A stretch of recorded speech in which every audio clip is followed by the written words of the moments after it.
Hey, all right. Good morning, everybody. We made it. We're on the other side of the FOMC, and they were all in line except for the new mouthpiece who dissented with a greater reduction in rates. The markets are pretty comfortable with it. In the chat, I posted something that I'd been working on. I got some help from AI. I did double check it through a couple of different sources, but anything that's put together with AI, do your own due diligence. But I think it accurately reflects the forward risks, and it's worth a read. I know it may have some stuff that perhaps you don't understand. I hear that often, but with everything at your disposal nowadays, if there's anything in there that you don't understand, take it to the web and Google it so that you can understand what the hell I'm saying, right? If you still can't get it, just ask me. I will, slim it down a little bit. This morning, we're going to get some job numbers. We closed in the SPX at 6605. So if we look at the model down here, this is 6600, this bar right there. To the upside, we've got these higher bars. Climbing a hill is more difficult than falling down the hill. Something to consider. But we're kind of trapped between these two mountain peaks. We got that one below us, and we have that one above us. And we're kind of in the middle there. So it's not hard to believe that if we break below this 6600, that we could fade on down to 6505. It's this bumper down here. We don't really have an expectation to do that today.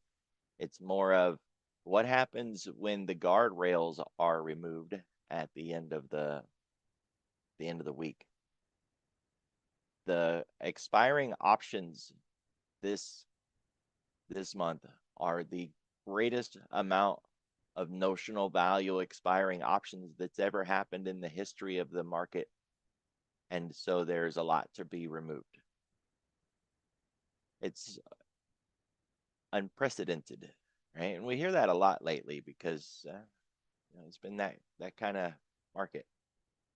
So as we can see, green on the screen around the world, Hong Kong up the least, which makes sense because, well, they need to pause and digest after those big moves that we've seen in Baba and Baidu. And then we've got the UK, the Dow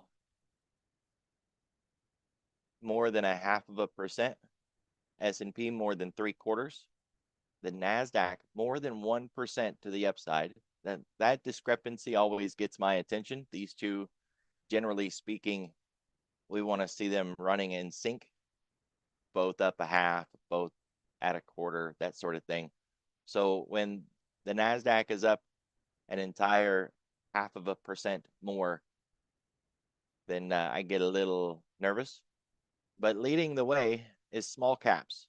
So we're back into that regime. The expectation, for me at least, is that after we get into the open, small caps will take a back seat because that's what we've been seeing, right? It's what we've had for a lot of months this year, where small caps would do good in the overnight, and then we would get into the open and their flows would start to dry up and money would move in other directions. So if we don't see that, then probably want to focus on those ETFs that we've talked about before when it comes to trading in the small cap space.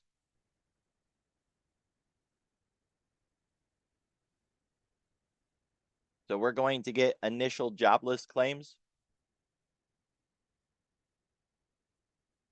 We're looking at 263 versus 240, 263 being the previous and 240 being the forecast.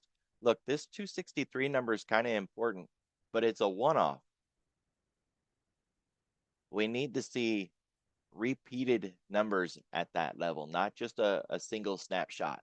And having this one below that kind of implies that it was just a one-off and that it's not going to stick again. But therein lies the risk for today. If we get another print above, say, 250, 255, I think the markets are really going to react to that today.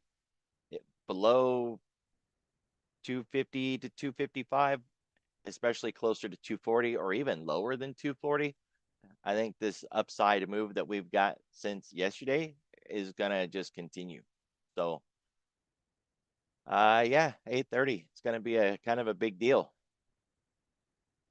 The manufacturing survey, I mean, I don't typically care about that whatsoever, but we're going from a negative number to a double digit, right? To a whole number. So negative 0.3, and then being all the way up at 2.0, a whole 2.0.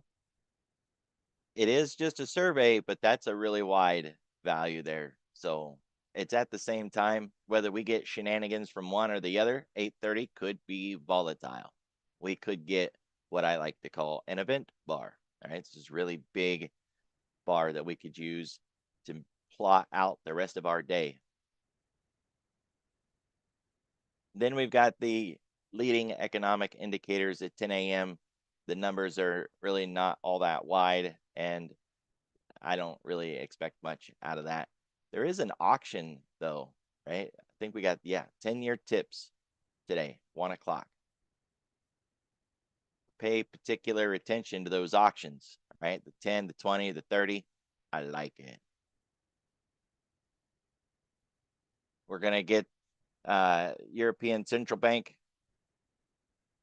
chipping its teeth at 10 a.m. Nat gas data at 10:30. Then a front end auction at 11:30, and then the 10-year at 1 o'clock. And really, that 1 o'clock data should finish our day. After that, whatever we got should get us into the close. Then if you're trading tonight, well, just keep your eye on Japan. This is going to be a really big deal. I know we've been focused on OPEX for the end of the week and blah, blah, blah. But you know what else is at the end of the week? Bank of Japan's rate decision. Yeah, it's kind of a big deal.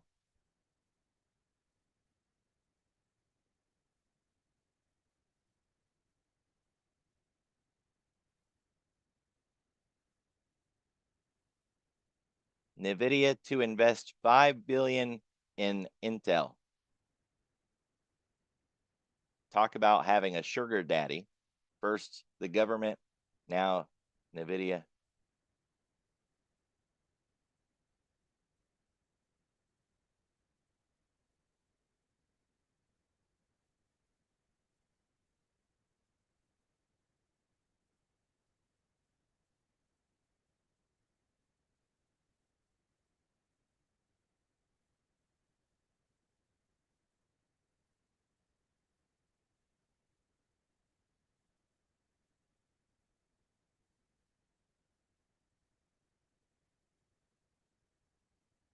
All right, we got the dollar holding in the range, 10-year holding in the range, and the S&P breaking out of the range. The base case argument would be for the S&P to come back in the range. If it does not, we'll expect these two to leave the range.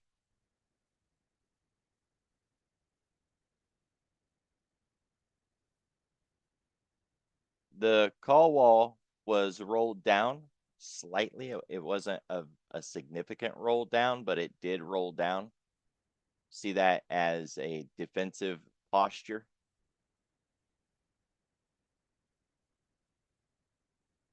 We can see the markets checked that 3-period daily moving average in the overnight. It held. We're still above it. So we are above all major moving averages. If we look at it on the daily, we continue to get the higher highs and higher lows.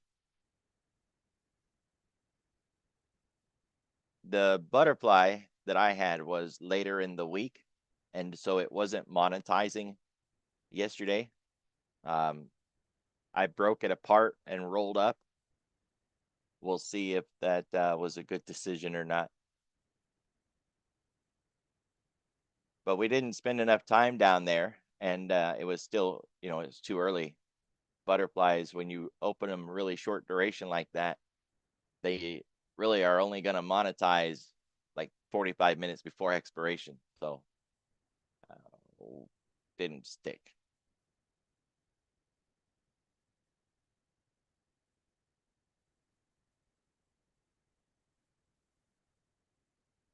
Looking at the overnight volume, we've got 100,000.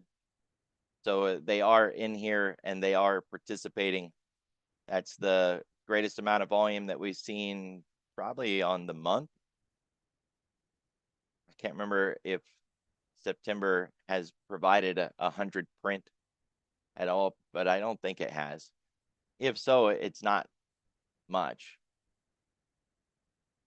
This isn't it's not a surprise considering the market had been sitting on its hands for 2 days waiting on data. So they're just getting their work done. It is interesting to note that we got the kill zone move and it went up rather than down, right? Generally speaking, if we've been moving up through the overnight hours in the Globex, when we get to 2 a.m. and we get the kill zone, a lot of times we just retrace what we had already done. And then after 4, we retrace the kill zone and then we move back up and we're, like back where we started, a hamster on a wheel. And that's not what we got. Instead, we expanded even farther to the upside through the kill zone. And now we're softening back into VWAP. So just a little discrepancy. It stands out.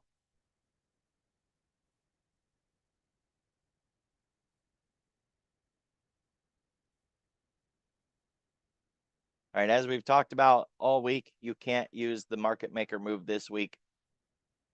It's tracking trades that are happening in the front end and they are rolling out of the front end. So those rolls are not them positioning in front of an event.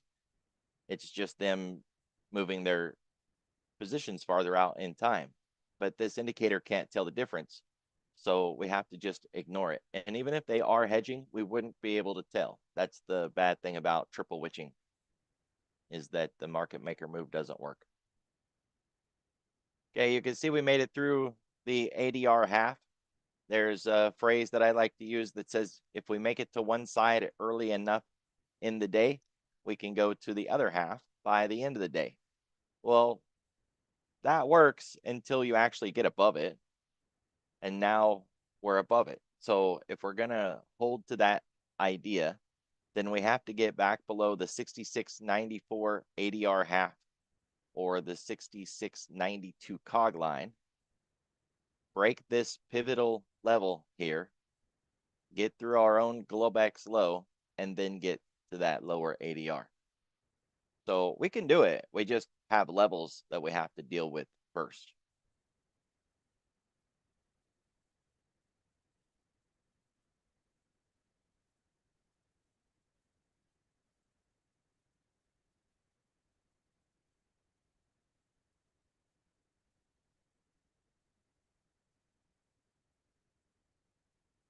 $66.80, $66.60,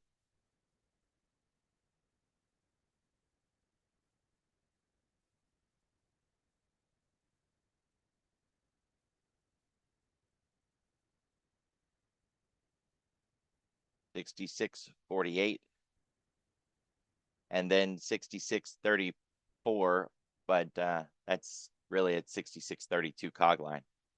So level by level, run it all the way back down again. Of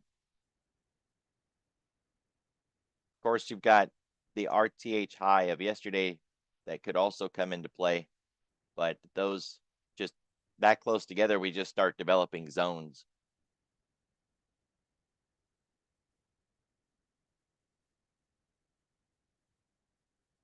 And then of course, if we get through the cog line 6632, then we'll challenge yesterday's low and look for the full ADR to the other side. And make no mistake about it, we can go from full ADR one side to full ADR on the other.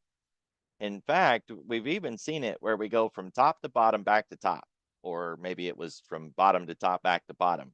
But we've seen that before. It was pretty radical, but it has happened. Ping pong ball.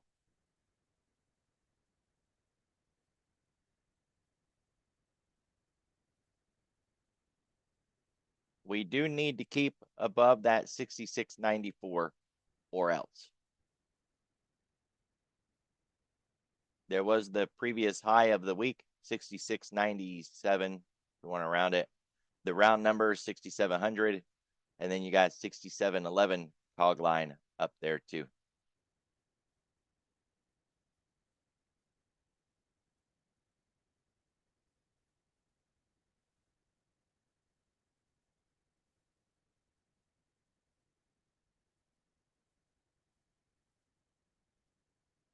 Today's floor pivot is lower than yesterday.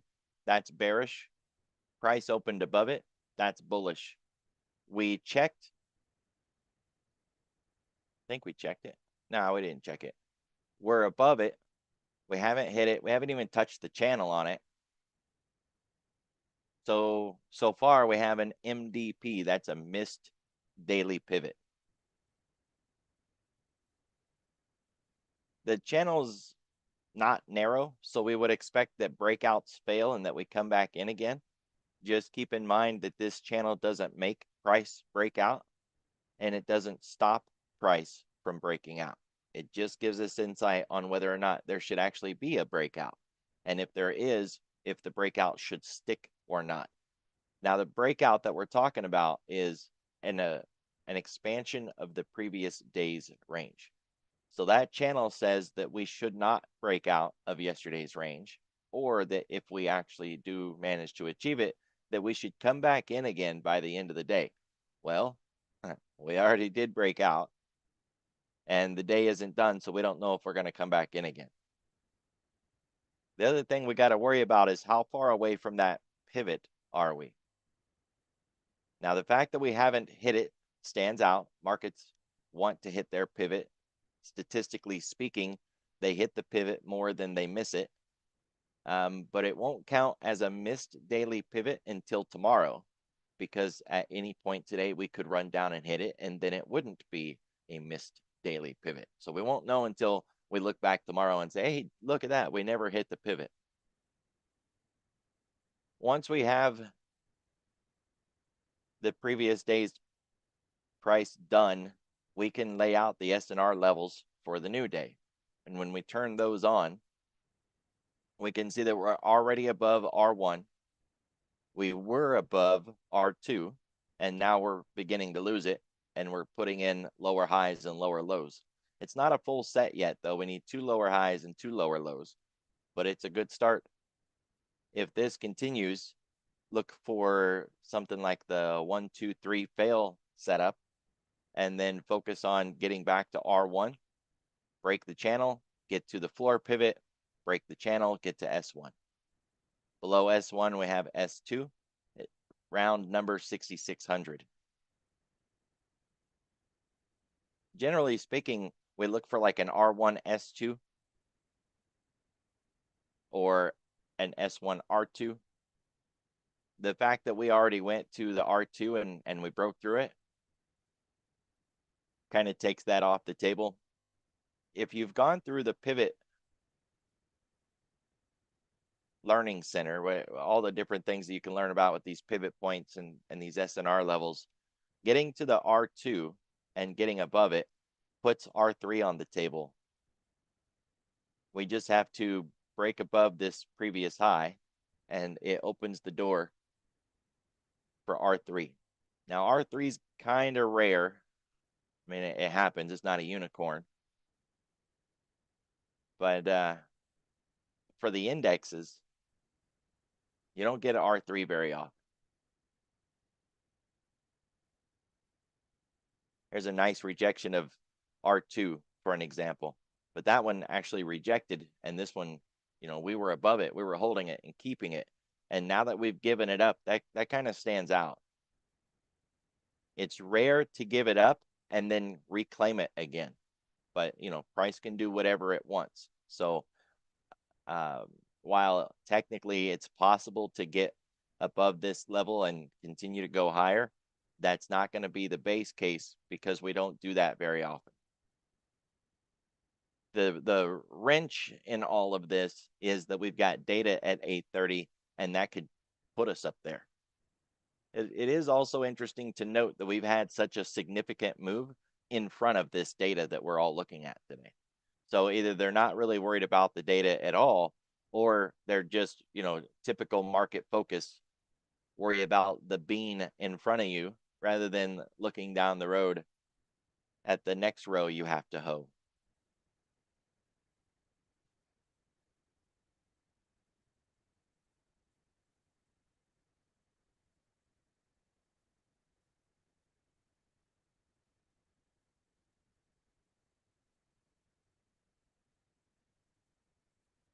It doesn't really show up on this time frame because this is looking back at the entire week, but we saw some elevated trading up here. And like we've talked about before, when you have price run up and then you have an elevated footprint, it implies that there was a bunch of sellers right here ready to slam it back down. That's different than if we had run up and there was no big footprint up there and we just faded away from that level, like here, which implies that buyers just got exhausted and quit buying and price faded back down, not that we had big sellers up here ready to hammer it down. So as I said, we can't really see that on this time frame. We'll see it on the other time frame when we change charts. But there is a little bit of a nub there, even on this time frame, that we can see. The value area here really tightly condensed, like 22 points. That's wild. So massive amount of distribution because we were really tight Monday, Tuesday, and into Wednesday. So now we got to see this distribution begin to spread out. If we continue that move to the downside, 66.70 is this point of control.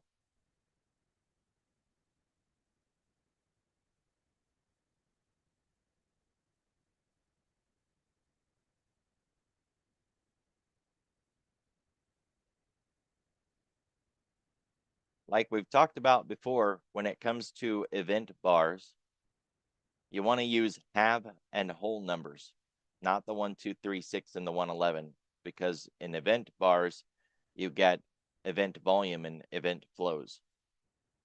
We didn't reach 1.5.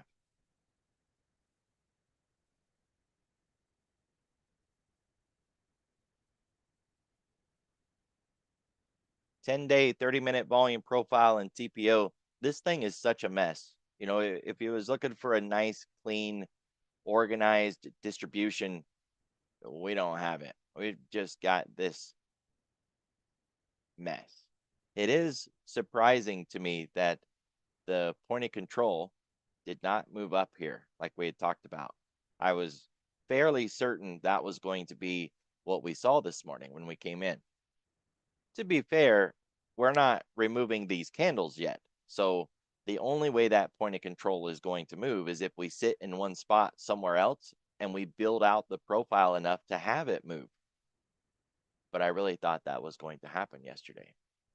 So if we drop back down into this 66.70 area, it very likely will be the last bit of push that we need to see this point of control move up. Otherwise, if we hang out above that level and we don't come back down here to put some work in, then we're not going to see this point of control move for at least another 6 to 7 days.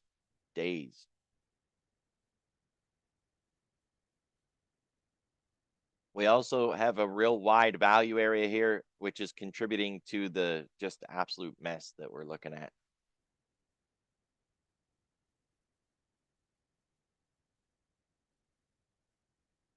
Yesterday provided a new VPOC. Kind of need to maybe change colors. Yeah, we were using purple, so we'll go back to this yellow. Like to change the colors to distinguish between contract change events.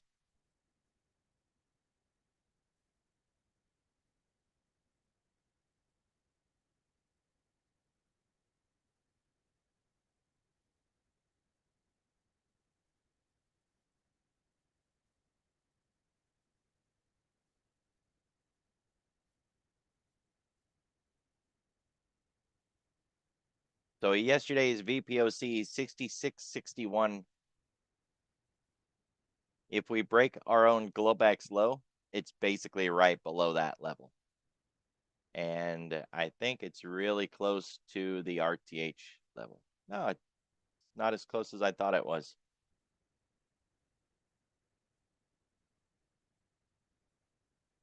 All right, so we can see that selling that I was talking about.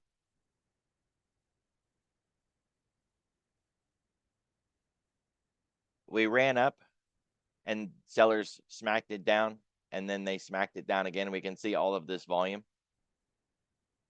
They ran up here and they smacked it down. We don't know if some of this volume down here was also them defending that low. We'd have to use like a TPO and a footprint chart to see that, but that's exactly why those charts exist. But then we ran up into this. So if we didn't see a big footprint up here, we would make the assumption that price had run up, ran out of buyers, and that it had just faded off, or at least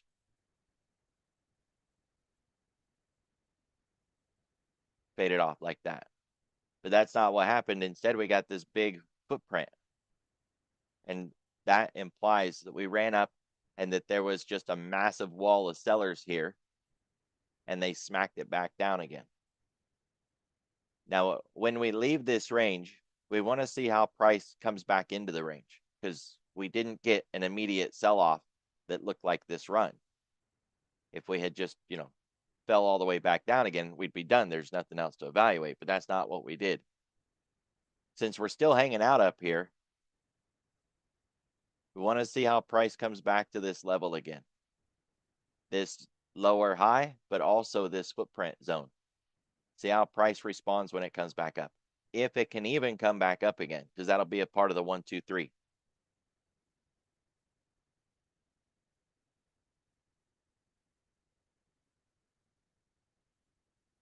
Should we break our own pivot here and continue to the downside 6692 cog line? People keep asking why that level's so important. Look at the amount of footprint that we got at that 6692 cog line. Of course, there's an old cog line at 6682 or 81. We don't use that one anymore, but it's that level.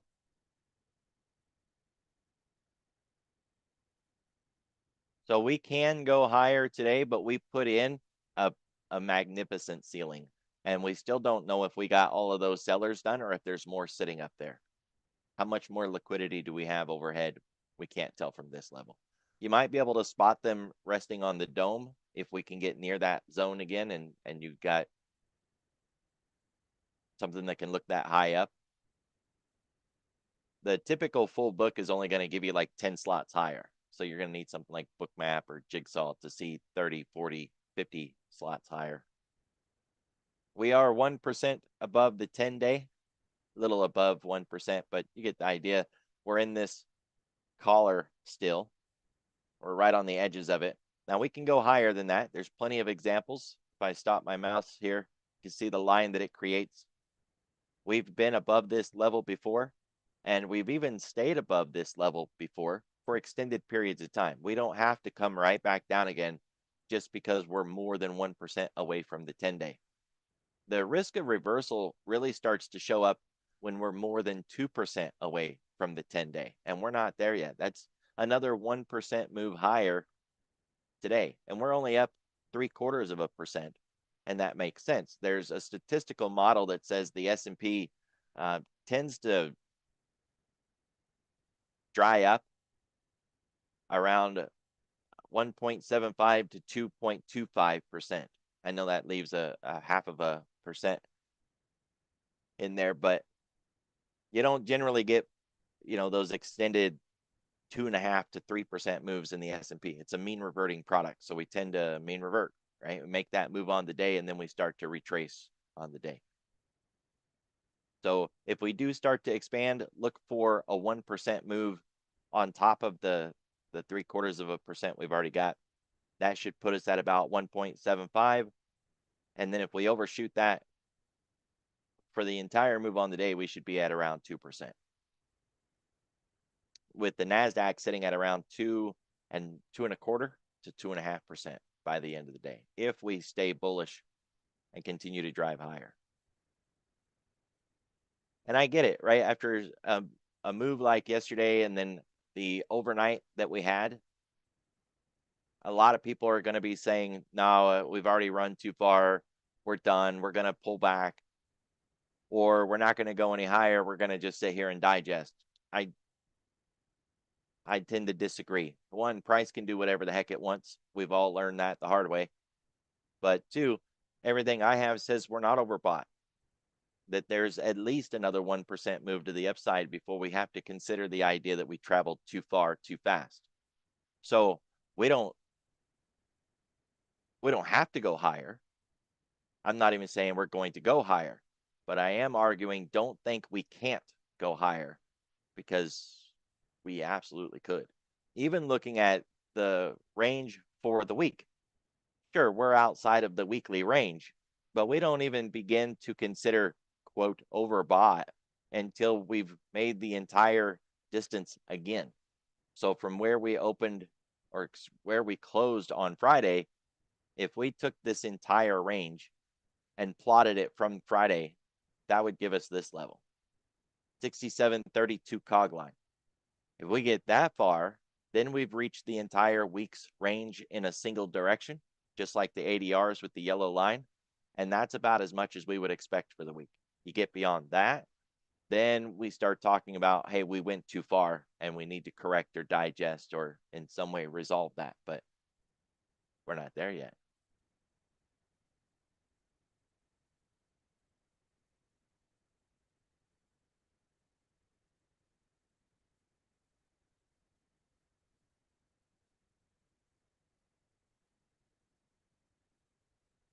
Looking at how far we are above the weekly, the 10-week,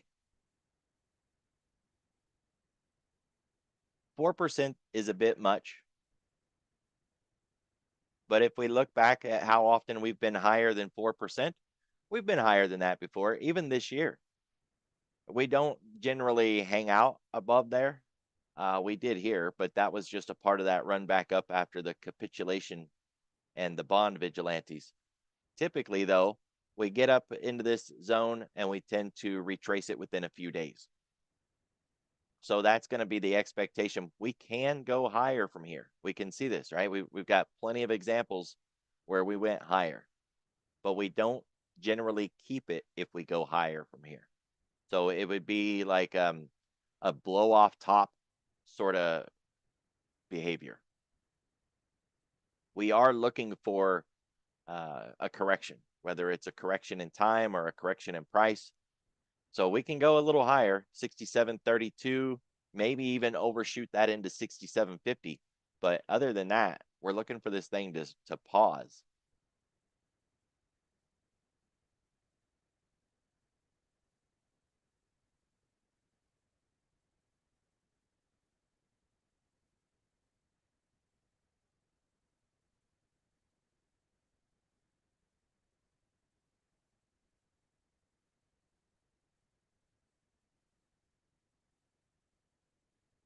We are looking for an event bar at 8:30. right? We had some examples of that last week. I like to measure that event bar on the 5-minute and then plot those levels out. So here's one of those bars from an 8:30 print from last week. Take that entire bar after it's done and just measure the whole thing. After you've measured the whole thing, mark the midpoint in case we try to retrace through the bar. And then mark half and whole numbers higher and lower. So all we did here is we measured that big 8:30 candle and we measured to the upside. If we went that whole candle's distance higher, where would we be? And if we went that whole candle's distance lower, where would we be? Every candle textbook that I've ever read talks about how if you have a range, measure that range, mark its midpoint, and then project that range higher, 50% and 100%. You see it talked about when it comes to how to measure head and shoulders or how to measure flags or rising wedges, falling wedges, and to be able to target the breakout stopping point. It's always the halves and wholes, right? Especially when it's an event bar, you don't want to use the 111 and the 1236 on this because it's going to get event flows too. Now, this can be a gap close play today if we get a big bar like this, but we don't get a wick on the side of the bar that is the color of it. So this is green, we wouldn't want a wick on the bottom. If it had been red, we wouldn't have wanted a wick across the top, right? So this wasn't a gap close bar because it had the wick on the bottom. What we get today, if it goes up, we don't want a wick on the bottom of that really big bar. And if it goes down, then we don't want a wick on the top of that really big bar. And then you can use that bar through the rest of the day's trading, right? All day today, you'll be able to use it after the 8:30 bar. I'll be posting pictures in the chat, so you'll be able to see it to get examples of it, understand. Because we'll just use whatever we get today as a good example, and we'll go from there. Looking at what's up or what's down this morning, I mean, you can take a look around, especially if you don't trade the indexes and you're just looking for equities that are moving. I get it. But you're going to want to wait to see what the data is and then how markets respond to that. Otherwise, you can waste your time, right? Spin your wheels looking at a bunch of stocks that may or may not be up or down. And then we get the data and everything changes and you got to do it all over again. Me, I don't like to waste time doing something twice when I don't have to, right?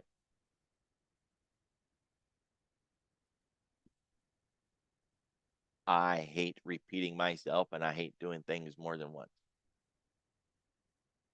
But looking at what's down this morning, China's down.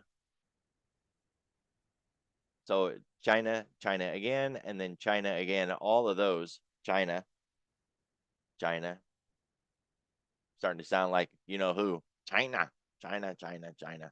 All those are down. Right? Flip it around the other way. Look at what's up this morning. What's up? Get the Mag 7 up volume is up. And then, of course, we got chips. Quantum is up. That's a fun place to play when you're day trading, right? Those stocks, they're kind of on the lower end of the cost spectrum. So they're cheap enough for everybody to play. The shares are liquid, not necessarily the options, but you can get in and out of those markets. Really a lot of fun. So if we stall out in the indexes today, Quantum might be a nice place to go dabble a little bit. We got uranium up, so maybe like OKLO and those SMRs might be worth taking a look at. Generic speaking, we got tech, Bitcoin, more Bitcoin, more Bitcoin. Got some financials that are up. That's a little bit of a surprise, but it's a good thing. I've talked about before the 3 sectors that we consider when it comes to rally days or breakdown days. The top 3 up here for a risk on day financials, technology, consumer discretionary. If we're going to have a continued rally, we need two of those, right? And it can't be like consumer discretionary and finance. Well, I mean, I guess it could, but that would be weird. Generally, it's tech and consumer discretionary, or it's tech and financials, or it's all three. We'll take all three any day. So we have the components and the capacity this morning for a breakout rally day. We got financials, technology, chips. Now I don't see communications. That's the one. That's one of the two that is missing. Cloud computing and communications would be the other two that I'd like to see, but we really don't have to have them. That's just being picky. Get the Mag 7 group up. Metals and mining are up. Jets, airlines, growth. Expanded tech. Even solar is up this morning, which is just, that's as worthless as nat gas.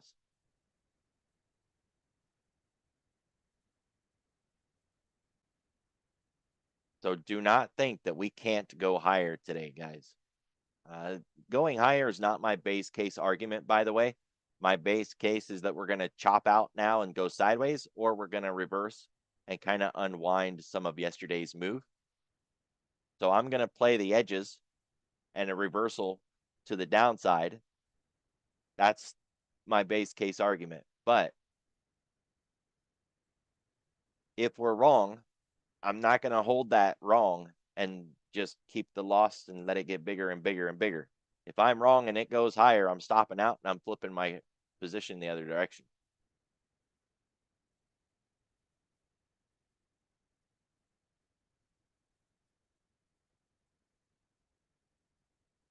Keep your eye on the sectors that are up in the pre-market, especially after the 8:30 data. If we start to lose these, then it's all done anyways. Right?